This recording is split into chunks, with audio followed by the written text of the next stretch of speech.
BSc वाले सभी students ध्यान दें। बीएससी, हालांकि ये वीडियो आपने देख लिया होगा, बीएससी में अच्छे नंबर कैसे लेकर आएँ, बीएससी में टॉप कैसे करें, बीएससी में आपको कम मेहनत से आप ज़्यादा से ज़्यादा स्कोर किस तरह से कर सकते हो, इसके ऊपर मैंने वीडियो बनाया था और आपने देख ही लिया होगा। लेकिन जिन्होंने नहीं देखा है तो उन सबके लिए मैं थोड़ा सा एक बार और रिवाइज करा दे रहा हूँ कि आपको बीएससी में टॉप करने के लिए, अच्छे नंबर लाने के लिए, बहुत अच्छा प्रदर्शन करने के लिए कम मेहनत के साथ कुछ चीज़ों का ध्यान रखना पड़ेगा और उन चीज़ों का ध्यान रखोगे तो आप निश्चित रूप से थोड़ी मेहनत से बहुत अच्छा स्कोर कर पाओगे।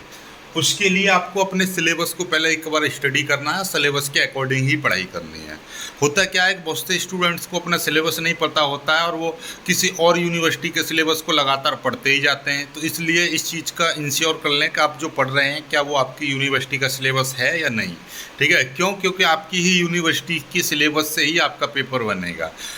यूपी की बात करें तो यूपी में भी काफ़ी अलग अलग यूनिवर्सिटीज़ हैं, लेकिन यूपी में तो चलो एक गनीमत है कि आप यूपी की सभी यूनिवर्सिटीज़ के लिए एक ही सिलेबस कर दिया है। लेकिन बाहर की यूनिवर्सिटी जैसे कि बुंदेलखंड, बाकी क्या नाम है, आपकी बात की जाए कि राजस्थान यूनिवर्सिटी के अलग हैं, राजस्थान में बहुत सारी यूनिवर्सिटीज़ हैं उनके अलग अलग हैं, दिल्ली यूनिवर्सिटी का अपना एक अलग सिलेबस है। तो हर चीज़ का अपना अपना अलग है, तो उस चीज़ को इंश्योर कर लें कि आपका सिलेबस एक है या नहीं।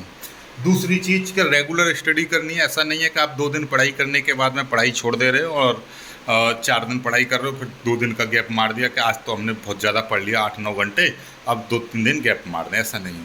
आप 1 घंटे का टाइम टेबल बना लो या 1 घंटे पढ़ो, रेगुलर पढ़ो। पर 2 घंटे पढ़ रहे हो दिन में तो 2 घंटे ही रोज़ पढ़ो, चाहे कितनी भी बड़ी समस्या हो, पर आपको पढ़ना है तो आपको पढ़ना है बस। ठीक है, तो रेगुलर पढ़ाई करनी है। सबसे इम्पोर्टेंट बात तीसरा है कि प्रीवियस ईयर के पेपर जरूर देखने। प्रीवियस ईयर के पेपर से होता क्या है कि हायर एजुकेशन में जैसे बीए, बीकॉम, बीएससी वगैरह कोई भी हायर एजुकेशन है उसमें जो पेपर बनते हैं, प्रोफेसर लोग जो पेपर बनाते हैं उसमें एक तो ज़्यादा क्वेश्चन होते नहीं हैं, 8-9-10 क्वेश्चन आते हैं, जिसमें से क्या है कि पहले 4-5 क्वेश्चन 2-2 नंबर वाले, 3-3 नंबर वाले तो चॉइस में होते नहीं हैं, 2-4 क्वेश्चन होते हैं वो कंपलसरी करने होते हैं, छोटे छोटे रहते हैं। लेकिन उसके बाद में 7.5 नंबर में आते हैं 3 क्वेश्चन जिसमें से 2 करने होते हैं और फिर आपको 2 क्वेश्चन दे रखे होते हैं 15 नंबर के जिसमें से 1 करना होता है। तो जितने भी बड़े बड़े क्वेश्चन होते हैं तो उनमें क्या होता है कि प्रीवियस ईयर के पिछले 2-3 सालों में जो क्वेश्चन आए हुए हैं वही क्वेश्चन रख दिए जाते हैं। कभी कभी क्या होता है कि एक चॉइस में जैसे मान लीजिए 3 प्रश्न हैं जिसमें से 2 आपको करने हैं, तो 3 में 2 तो पुराने वाले क्वेश्चन होंगे, 1 हो सकता है कि नया हो। ये मतलब कभी कभी बनता है नया हो, वरना पिछले 5 सालों के क्वेश्चंस को ही रिवाइज करते रहते हैं, यानी कि उनको ही उसको रिपीट करते रहते हैं।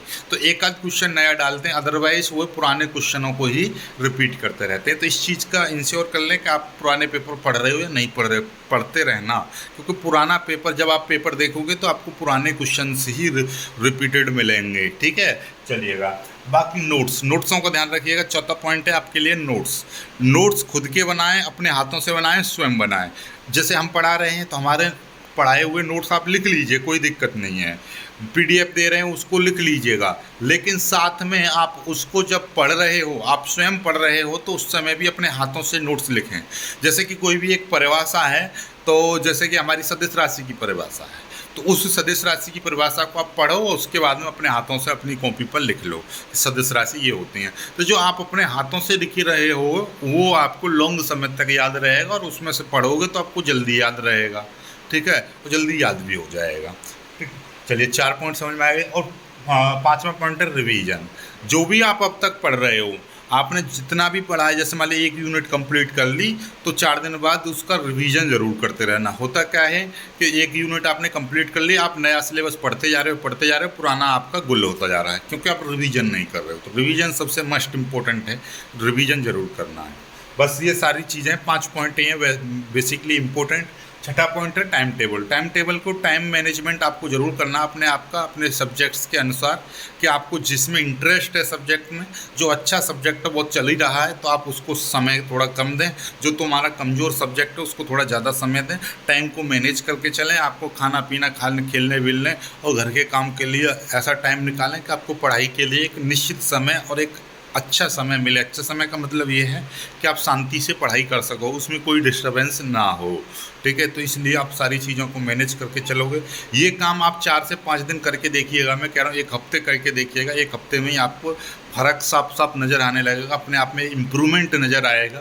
इम्प्रूवमेंट नज़र ना आए तब की बात कमेंट करना, लेकिन फ़िलहाल आप ये काम करके देखिए और फिर हमको बताइए। आपसे कुछ लेना तो कुछ है नहीं, आपके लिए ही किया जा रहा है सारा कुछ। तो वीडियो को लाइक करके शेयर कीजिएगा, चैनल को सब्सक्राइब ज़रूर कर लीजिएगा।